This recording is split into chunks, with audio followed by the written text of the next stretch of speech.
By election battle ಕೆಲ ಸಚಿವರಿಗೆ ಢವಾಢವ ಶುರುವಾಗಿದೆ ಇದ ಯಾಕಂದ್ರೆ ಸಕ್ಸಸ್ ಆಯ್ತಾ ಹಿಂದ ನಾಯಕನ ರಣತಂತ್ರ ಅಂತ ಕೆಪಿಸಿಸಿ ಸ್ಥಾನದ ಆಕಾಂಕ್ಷಿಗಳಿಗೆ ಟಾಸ್ಕ್ ಕೊಟ್ಟಿದ್ರ ಸಿದ್ದು. ಬೈ ಎಲೆಕ್ಷನ್ ಬ್ಯಾಟಲ್ ಕೆಲ ಸಚಿವರಿಗೆ ಢವಾಢವ ಸಕ್ಸಸ್ ಆಯ್ತಾ ಹಿಂದ ನಾಯಕನ ರಣತಂತ್ರ. ಕೆಪಿಸಿಸಿ ಸ್ಥಾನದ ಆಕಾಂಕ್ಷಿಗಳಿಗೆ ಟಾಸ್ಕ್ ಕೊಟ್ಟಿದ್ರ ಸಿದ್ದು. ಅಗ್ನಿ ಪರೀಕ್ಷೆಯಲ್ಲಿ ಗೆಲ್ತಾರ ಕೆಪಿಸಿಸಿ ಪಟ್ಟದ ಆಕಾಂಕ್ಷಿಗಳು. ಕೆಪಿಸಿಸಿ ಪಟ್ಟದ ಮೇಲೆ ಸಚಿವ ಈಶ್ವರ್ ಖಂಡ್ರೆ ಸತೀಶ್ ಕಣ್ಣು. ಉಪಚುನಾವಣೆ ಬಳಿಕ ಗರಿಗೆದರಲಿರುವ ಕೈ ನಾಯಕತ್ವ. ಕೆಪಿಸಿಸಿ ಪ್ರೆಸಿಡೆಂಟ್ ಬದಲಾವಣೆ ಚರ್ಚೆಯೂ ಮುನ್ನೆಲೆಗೆ ಬರ್ತಾ ಇದೆ. ಇಲ್ಲಿ ಕೆಪಿಸಿಸಿ ಕುರ್ಚಿಗಾಗಿ ತುದಿಗಾಲಿನಲ್ಲಿ ನಿಂತ ಕೆಲ ಸಚಿವರು ಕೆಪಿಸಿಸಿ ಸಾರಥ್ಯಕ್ಕಾಗಿ ಒಳಗೊಳಗೆಯೇ ಮಾಸ್ಟರ್ ಪ್ಲಾನ್ಗಳು ನಡೀತಾ ಇದೆ. ಸತೀಶ್ ಈಶ್ವರ್ ಖಂಡ್ರೆಯಿಂದ ಪೂರಕವಾಗಿ ತಂತ್ರಗಾರಿಕೆ ರೂಪಿಸಿಕೊಳ್ತಾ ಇದ್ದಾರೆ. ಉಪಚುನಾವಣೆ ಗೆಲ್ಲಲು ಟಾಸ್ಕ್ ಹೊತ್ತಿರುವ ಸಚಿವರು.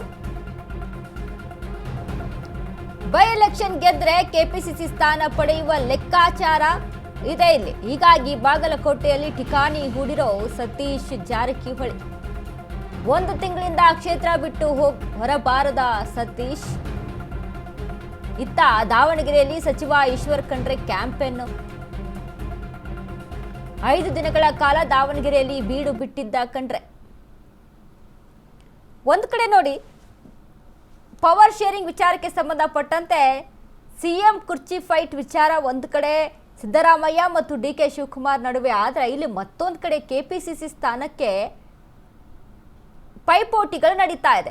ಒಂದ್ ಕಡೆ ಸತೀಶ್ ಜಾರಕಿಹೊಳಿನೇ ಕೆಪಿಸಿಸಿ ಅಧ್ಯಕ್ಷರು ಮುಂದಿನ ಬಾರಿ ಅನ್ನುವಂಥದ್ದು, ಮತ್ತೊಂದು ಕಡೆ ಈಶ್ವರ್ ಖಂಡ್ರೆ ಸಹಿತ ಅದಕ್ಕೆ ಸತತವಾಗಿ ಇನ್ನು ಪ್ಲಾನ್ ಅನ್ನ ರೂಪಿಸ್ಕೊಳ್ತಾ ಇರುವಂಥದ್ದು. ಹಾಗಾದ್ರೆ ಈ ಬೈ ಎಲೆಕ್ಷನ್ ನಲ್ಲಿ ಯಾವ ರೀತಿಯಾದಂಥ ಒಂದು ಸ್ಟ್ರಾಟಜಿಯನ್ನ ರೂಪಿಸ್ಕೊಂಡಿದ್ದಾರೆ ಜಾರಕಿಹೊಳಿ? ಬಾಗಲಕೋಟೆ ಉಮೇಶ್ ಮೇಟಿ ಅಭ್ಯರ್ಥಿ ಆದ ಬಳಿಕ ಕ್ಷೇತ್ರದಲ್ಲಿ ಠಿಕಾಣಿಯನ್ನ ಹೂಡಿದ್ರು. ಪುತ್ರ ರಾಹುಲ್ ಜಾರಕಿಹೊಳಿಯು ಪ್ರಚಾರಕ್ಕೆ ಇಳಿದಿದ್ರು. ಅಹಿಂದ ಸಮುದಾಯ ಮತ ಒಗ್ಗೂಡಿಸುವ ಕಸರತ್ತನ್ನ ಜಾರಕಿಹೊಳಿಯಲ್ಲಿ ರೂಪಿಸ್ಕೊಳ್ತಾರೆ. ಗ್ರೌಂಡ್ ಲೆವೆಲ್ನಲ್ಲಿ ಜನಾಭಿಪ್ರಾಯ ರೂಪಿಸಲು ಯತ್ನವನ್ನ ಮಾಡಿದ್ದಾರೆ. ಬಾಗಲಕೋಟೆ ಕ್ಷೇತ್ರದಲ್ಲಿ ಸ್ಥಳೀಯ ಗೊಂದಲಗಳನ್ನ ಕೂಡ ಬಗೆಹರಿಸುವ ಯತ್ನವನ್ನ ಮಾಡಿದ್ರು. ಇನ್ನು ಸ್ಥಳೀಯ ಗುತ್ತಿಗೆದಾರರ ಜೊತೆಗೆ ಬೆಂಬಲಿಸುವಂತೆ ಮನವಿಯನ್ನ ಮಾಡ್ತಾರೆ. ಕ್ಷೇತ್ರವನ್ನ ಬಿಟ್ಟು ಬಾರದ ಸತೀಶ್ ಜಾರಕಿಹೊಳಿ ಠಿಕಾಣಿಯನ್ನ ಹೂಡಿದ್ರು. ಬಾಗಲಕೋಟೆಯಲ್ಲೇ ಟಿಕೆಟ್ ಘೋಷಣೆ ಆದ ಬಳಿಕ ಇನ್ನು ಈಶ್ವರ್ ಖಂಡ್ರೆ ಸಮರ್ಥ್ಗೆ ಟಿಕೆಟ್ ಕೊಡಿಸುವಲ್ಲಿ ಬ್ಯಾಟಿಂಗ್ ಅನ್ನ ಮಾಡ್ತಾರೆ. ಟಿಕೆಟ್ ಘೋಷಣೆ ಬಳಿಕ ದಾವಣಗೆರೆಯಲ್ಲೇ ಬೀಡು ಬಿಟ್ಟಿದ್ರು. ಸತತ 5 ದಿನಗಳ ನಿರಂತರ ಪ್ರಚಾರ ಸಭೆಗಳು ನಡೆಯುತ್ತೆ ದಾವಣಗೆರೆಯಲ್ಲಿ. ಕ್ಷೇತ್ರದಲ್ಲಿ ನಿರ್ಣಾಯಕವಾಗಿವೆ ಲಿಂಗಾಯತ ಮತ. ಸಾದರು ಲಿಂಗಾಯತ ಜೊತೆ ಎಸ್ಎಸ್ಎಂ ಉತ್ತಮ ಒಡನಾಟ ಇತ್ತು. ಪಂಚಮಸಾಲಿಯಿಂದ ಅಂತರ ಹೊಂದಿರುವ ಎಸ್ಎಸ್ಎಂ ಬಿಜೆಪಿಯಲ್ಲಿ ಎಸ್ಟಿ ಸಮುದಾಯದ ಅಭ್ಯರ್ಥಿ ಶ್ರೀನಿವಾಸ್ ಇರುವಂಥದ್ದು. ಹಾಗಾಗಿ ಎಸ್ಟಿನೂ ಕಾರಣದಿಂದ ಲಾಭ ಪಡೆಯುವ ಲೆಕ್ಕಾಚಾರ. ಖಂಡ್ರೆಯಿಂದ ಲಿಂಗಾಯತರನ್ನ ಒಗ್ಗೂಡಿಸುವ ಕಸರತ್ತು ನಡೀತಾ ಇತ್ತು. ಮುಸ್ಲಿಮರಲ್ಲದಿದ್ರೂ ಲಿಂಗಾಯತರು ಕೈ ಹಿಡಿಯುವ ಪ್ಲಾನ್ ಅನ್ನ ರೂಪಿಸ್ಕೊಂಡಿದ್ರು.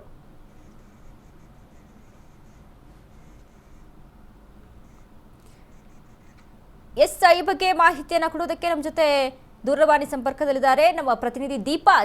ನೋಡಿ, ಒಂದ್ ಕಡೆ ಸಿಎಂ ಪವರ್ ಶೇರಿಂಗ್ ವಿಚಾರಕ್ಕೆ ಸಂಬಂಧಪಟ್ಟಂತ ಪೈಪೋಟಿ ಇದ್ರೆ, ಮತ್ತೊಂದು ಕಡೆ ಕೆಪಿಸಿಸಿ ಸ್ಥಾನಕ್ಕೆ ಕೂಡ ಪೈಪೋಟಿ ಅದೇ ಮಟ್ಟಿಗೆ ಇದೆ. ಸತೀಶ್ ಜಾರಕಿಹೊಳಿ ಈಶ್ವರ್ ಖಂಡ್ರೆ ಹೆಸರು. ಯಾಕಂದ್ರೆ ಬೈ ಎಲೆಕ್ಷನ್ ಒಂದ್ ರೀತಿಯಾಗಿ ಪ್ರತಿಷ್ಠೆ ಆಗಿದ್ ಯಾವ್ರಿಗೆ ಅಂತ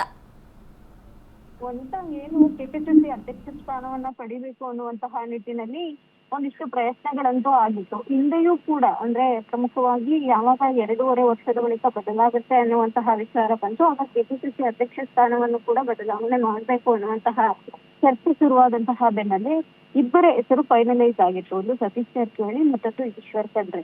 ಪ್ರಮುಖವಾಗಿ ಈಶ್ವರ್ ಖಂಡ್ರೆ ಸಚಿವ ಸ್ಥಾನವನ್ನ ಮುಂದುವರಿಸಿಕೊಂಡು ಕೆಪಿಸಿಸಿ ಅಧ್ಯಕ್ಷ ಸ್ಥಾನವನ್ನ ಕೊಡೋದಾದ್ರೆ ನಾನು ಒಪ್ತೇನೆ ಅನ್ನುವಂತಹ ಮಾತುಗಳನ್ನು ಹೇಳಿದ್ರು ಅನ್ನುವಂಥದ್ದು ಕೂಡ ಚರ್ಚೆಯಲ್ಲಿರುವಂತಹ ವಿಚಾರ. ಆದ್ರೆ ಡಿ.ಕೆ. ಶಿವಕುಮಾರ್ ಅವ್ರಿಗೆ ನಾಯಕತ್ವವನ್ನ ಕೊಡದೆ ಅವರನ್ನ ಅಲ್ಲಿಂದ ಕೆಳಗಿಳಿಸಿದ್ರೆ ಮತ್ತಷ್ಟು ಸಮಸ್ಯೆ ಆಗುತ್ತೆ ಅನ್ನುವಂತ ನಿಟ್ಟಿನಲ್ಲೂ ಕೂಡ ಹೈಕಮಾಂಡ್ ನಾಯಕರು ಒಂದಿಷ್ಟು ತಂತ್ರಗಾರಿಕೆಯನ್ನ ಮಾಡಿ ಅದನ್ನ ಮುಂದುವರಿಸಿಕೊಂಡು ಬಂದ್ರು.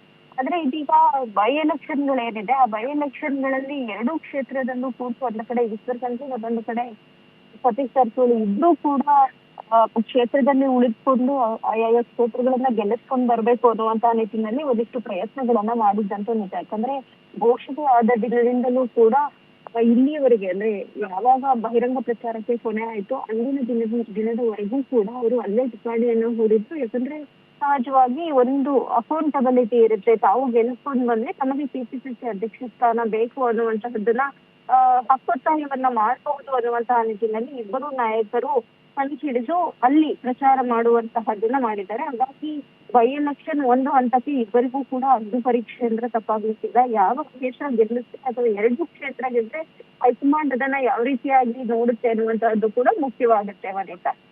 Thank you Deepa.